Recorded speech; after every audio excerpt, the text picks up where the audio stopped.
എനിക്കാരുമില്ല എൻ്റെ ആവശ്യങ്ങളിൽ കൂട്ടായ്മ കാണിക്കുവാനോ എൻ്റെ അവസ്ഥകളിൽ മനസ്സലിവ് കാട്ടുവാനോ എന്നെ കരുതുവാനോ എനിക്കാരുമില്ല.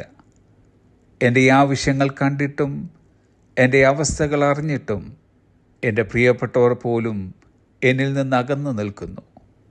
എൻ്റെ ഭാവി എന്തായിത്തീരും? എൻ്റെ കുഞ്ഞുങ്ങൾക്ക് എന്ത് ഭവിക്കും? നാളെ ഞാനും എൻ്റെ കുടുംബവും എങ്ങനെ ജീവിക്കും എന്നിത്യാദി ചോദ്യങ്ങളുമായി ഇന്നാരെങ്കിലും വല്ലാതെ വലയുന്നുവെങ്കിൽ പത്രോസ് അപ്പോസ്തലൻ തൻ്റെ 1-ാം ലേഖനത്തിലൂടെ നമ്മോടെല്ലാവരോടുമായി പ്രബോധിപ്പിക്കുന്നത് 5-ാം അധ്യായം 7-ാം വാക്യം, casting all your care upon him for he careth for you. അവൻ നിങ്ങൾക്കായി കരുതുന്നതാകയാൽ നിങ്ങളുടെ സകല ചിന്താകുലവും അവൻ്റെ മേൽ ഇട്ടുകൊള്ളുവീൻ.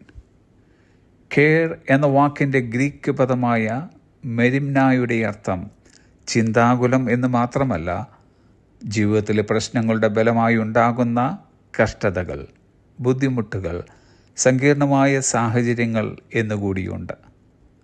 സാമ്പത്തികം, ദാമ്പത്യം, ജോലി സംബന്ധമായ, കുടുംബമായി ബന്ധപ്പെട്ട, ബിസിനസ് അധിഷ്ഠിതമായ അല്ലെങ്കിൽ നമ്മെ ആശങ്കപ്പെടുത്തുന്ന മറ്റെന്തെങ്കിലും പ്രശ്നങ്ങൾ കെയർ അഥവാ ചിന്താകുലം എന്ന വാക്കിൽ ഉൾപ്പെടുന്നു. ഈ പട്ടികയിലുള്ള ഏതെങ്കിലും ചിന്താകുലത്താൽ ആരെങ്കിലും ഭാരപ്പെടുന്നുവെങ്കിൽ പത്രോസ് അപ്പോസ്തലൻ പറയുന്നത് അവയൊക്കെ യേശു കർത്താവിൻ്റെ ചുമലിലിടുക എന്നാണ്. ഇവിടെ ഉപയോഗിച്ചിരിക്കുന്ന കെയർ അഥവാ കരുതുന്നതാകിയാൽ എന്ന വാക്കെടുത്തിരിക്കുന്നത് ഗ്രീക്ക് പദമായ മെലിയിൽ നിന്നാണ്. ആ വാക്കിനർത്ഥം ഉത്കണ്ഠയുള്ള, താൽപ്പര്യം കാണിക്കുന്ന അല്ലെങ്കിൽ സൂക്ഷ്മമായ ശ്രദ്ധ നൽകുന്ന എന്നീ അർത്ഥങ്ങളാണ്. വാസ്തവത്തിൽ നമുക്ക് സംഭവിക്കുന്ന കാര്യത്തിൽ യേശു കർത്താവ് സൂക്ഷ്മമായ ശ്രദ്ധയോടെ വീക്ഷിക്കുന്നു. നാം ആരും വേദനയിൽ തുടരുവാൻ അവിടുന്ന് ആഗ്രഹിക്കുന്നില്ല. നമ്മുടെ സ്ഥിതിക്ക് ഭേദം വരുത്തുവാൻ യേശു കർത്താവിന് താല്പര്യമുണ്ട്. ഒരു കാര്യം മാത്രം അവിടുന്ന് നമ്മിൽ നിന്ന് പ്രതീക്ഷിക്കുന്നു. അതത്രേ നമ്മുടെ സകല ചിന്താകുലവും യേശു കർത്താവിൻ്റെ മേൽ ഇട്ടുകൊള്ളുക എന്നത്.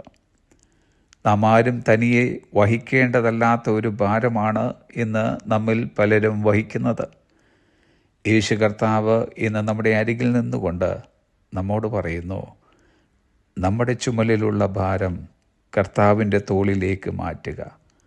നാം സ്വതന്ത്രരാകുവാൻ അവിടുന്ന് പ്രിയപ്പെടുന്നു. ആകയാൽ നമുക്കിന്ന് എങ്ങനെ പ്രാർത്ഥിക്കാം? കർത്താവേ, ഇന്ന് ഞാൻ അനുഭവിക്കുന്ന എല്ലാ ചിന്താകുലത്തെയും അങ്ങയുടെ മേലിടുന്നു. എന്നെ സ്വതന്ത്രനാക്കിയതിന് അങ്ങേക്ക് നന്ദി പറയുന്നു. Amen. Have a blessed day.